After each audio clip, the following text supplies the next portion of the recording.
Assalamualaikum warahmatullahi wabarakatuh. Perkenalkan, nama saya Fauzi Madar dari Prodi S1 Administrasi Rumah Sakit. Saya di sini sebagai moderator. Perkenalkan, nama saya Sofia Mulia sebagai pemateri. Halo, perkenalkan saya Marshall Wijaya sebagai pemateri. Di sini kami akan mempresentasikan hasil kerja kelompok kami yang mengenai analisis potensi dan identifikasi kebutuhan dan pemberdayaan pada satu kelompok masyarakat.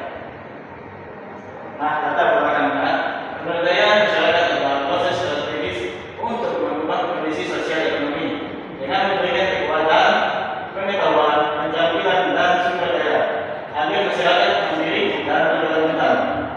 Fokus pemberdayaan adalah partisipasi aktif masyarakat dari perencanaan hingga evaluasi berbasis potensi lokal. Program sering tidak optimal karena pemetaan potensi dan kebutuhan masyarakat secara akurat.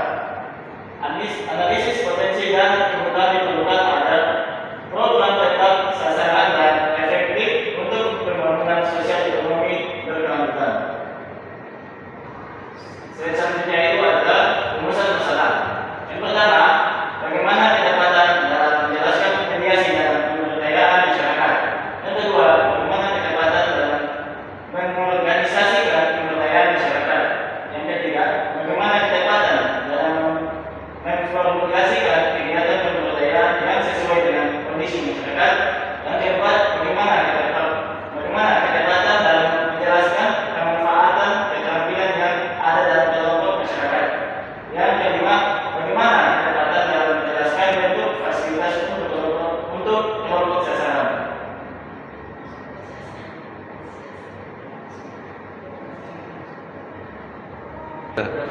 Selanjutnya ada pembahasan yang pertama, kesempatan menjelaskan mediasi dalam pemberdayaan masyarakat.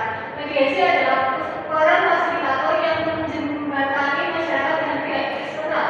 Tujuannya untuk membangun komunikasi konstruktif, menyelesaikan konflik, dan memastikan hubungan masyarakat terakomodasi. Mediasi yang efektif ditentukan oleh pembangunan sosial, kemampuan komunikasi, dan pendekatan inklusif. Yang kedua adalah ketepatan dalam mengorganisasikan pemberdayaan. Pengorganisasian adalah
Lalu